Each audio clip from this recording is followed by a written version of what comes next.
Alrighty, welcome back everyone. We just talked about week 0 through week 7. A ton of craziness, a lot of upsets, 2 games of the year depending on the way you look at it. You can choose Oregon, Ohio State, you can choose Alabama, Georgia. Both of them were absolutely incredible, but now we got to make way for the home stretch. The stretch of all the craziness that really unfolded and a number of different things that really happened in this that were upsets, were teams kind of coming into the fray at the last moment, the Big 12 craziness, and everything in between happened in these weeks 8 through the conference championship week. And we'll start with that week 8, and it started with a kick. We had BYU survive against Oklahoma State, a huge comeback for them, kept the undefeated season alive. That last second catch by Kamari Lassiter was the difference in this game. Darius Lassiter, remarkable game from BYU, and they became a real contender. They looked like a team that was just never going to die. They were never going to get beat throughout this year, and they were going to roll to the Big 12 championship. Obviously, that didn't unfold, but definitely looked like a team that was just going to be really hard to stop right around then. Then you'd have Georgia just roll over Texas. They sacked Quinn Ewers 7 times. A lot of different questions around Texas in that kind of welcome to the SEC moment type of game where everything was not working for them. The defense played pretty good football, but gave up 30 points because they were put in bad situation after bad situation, and a lot of questions around Texas really started to arise around that game.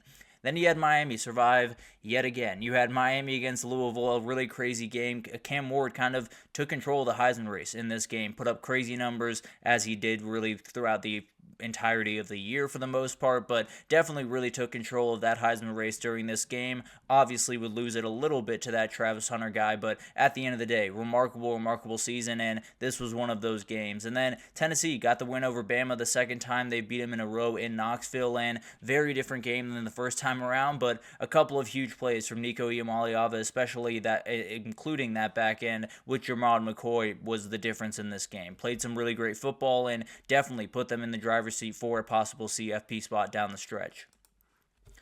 Then in week 9, we had Penn State win with their backup. That's when kind of the Bo Parabola talk really started, when a lot of people really caught his eye, and a lot of people started probably looking at him for a possible transfer portal spot, and Missouri ended up winning out there. But that Jalen Reed pick could be the turning point of the entire season for Penn State, because you look back on the what the offense was doing before that, they were all over the place, but it gave them the spark they very badly needed and really set them up for a great finish to the season. Obviously, had that bump in the road against Ohio State, but you lose this game and then the Ohio State game, you might be in a position where you don't even make the CFP at the end of the year. Texas survived Vandy in this week after that Georgia loss. Definitely was up against the ropes at different points against this Vandy team, but Quinn Ewers started to find his stride in the second half of this game. They made some big-time plays, and they got the win over Vanderbilt by 3 points. A&M beats LSU to kind of take control of the SEC for a time. Marcel Reed steps in for Connor Wegman in this game and totally takes over. Big-time comeback for A&M, moves them to 7-1 overall, 5-0 in the conference, and puts them on top of the SEC. And a lot of people are wondering, is this going to be the team that finds their way into the CFP this year? It kind of fell apart from there for the Aggies, but we'll talk about that obviously. And then Notre Dame kind of ruined the fun for Navy. 6 fumbles, a ton of mistakes for Navy, and Notre Dame took full advantage, kind of kept their dream alive for the CFP, and obviously buried the little chance that Navy did have to possibly make a run at the CFP. Then you had week 10, and this one was a very weird one. You had Georgia against Florida, and DJ Lagway threw an incredible touchdown pass to open this game to Aiden Mizell, and then he went down. And a lot of people wonder, if he doesn't go down, does Florida possibly win that game? But Georgia came up with enough plays. They found a way to win that game 34-20. A lot of people wondered, what's happening with Georgia? Is this just who they are this season? Are they just not a team that is really ever going to find their stride throughout this year? Or is there going to be a moment where they really flip that switch? They sort of did, but never really quite did, at least overall throughout this season. You also had Ohio State finish off Penn State. They won 20-13 in this one. Penn State goes up 10 to start this game, much like that Notre Dame game that we'll talk about in the next segment. But a lot of really incredible stuff from Ohio State in this one, and the O-line really got a ton of confidence in that last drive where they went about 5.5 minutes, never gave the ball back, ran the ball down Penn State's throat, and you're looking up at the end of the game, and Ohio State has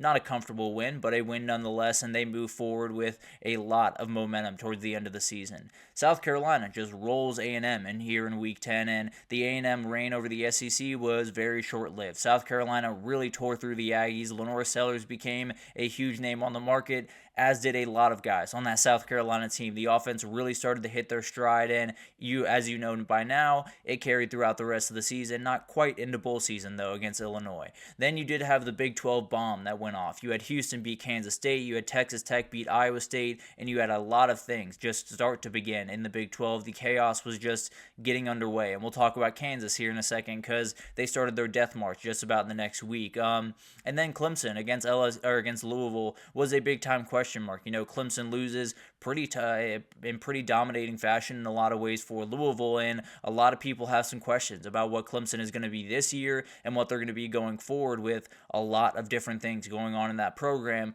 Obviously, they were able to find their footing in a lot of different ways, but definitely put them behind the 8 ball in the ACC for the time being.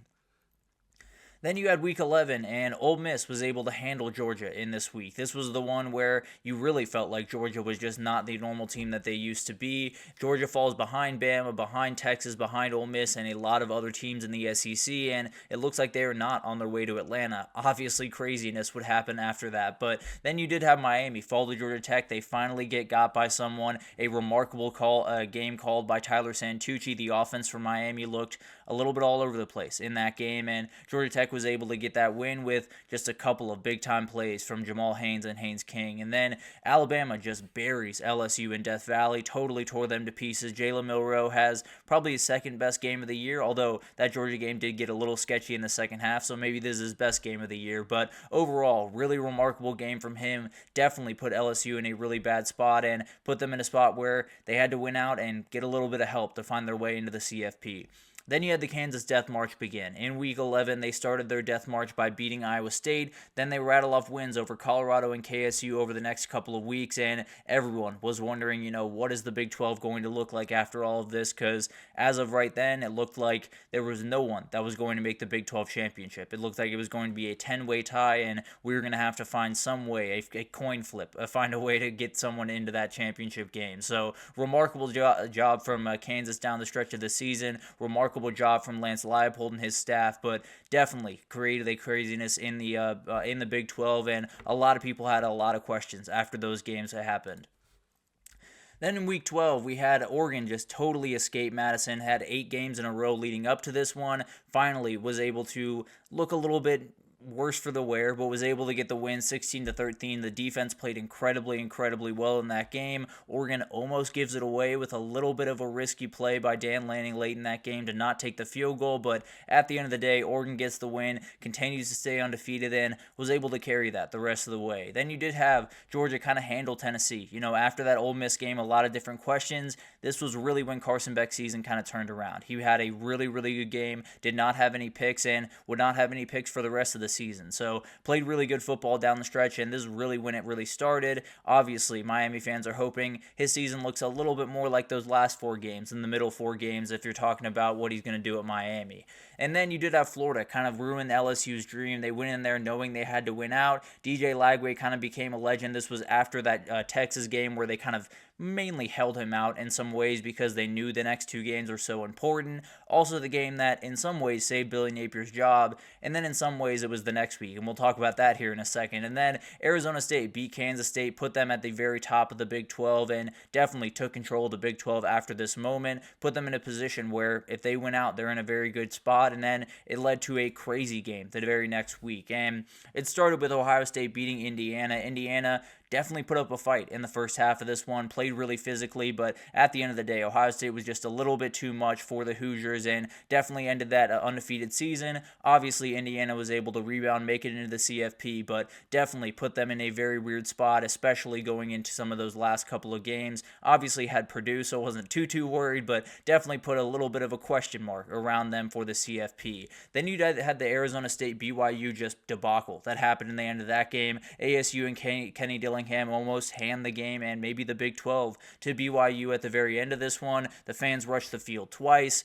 It was madness. That was a couple of times, different times that happened throughout the year, but this was obviously a crazy one and definitely put them in a really weird spot. Auburn hands A&M their third loss of the season at that point, and in 4 overtimes. It was a crazy game. Amari Daniels has a drop at the very end of that one and gives a ton of opening to some others in the SEC, including the team they were going to play the very next week in Texas.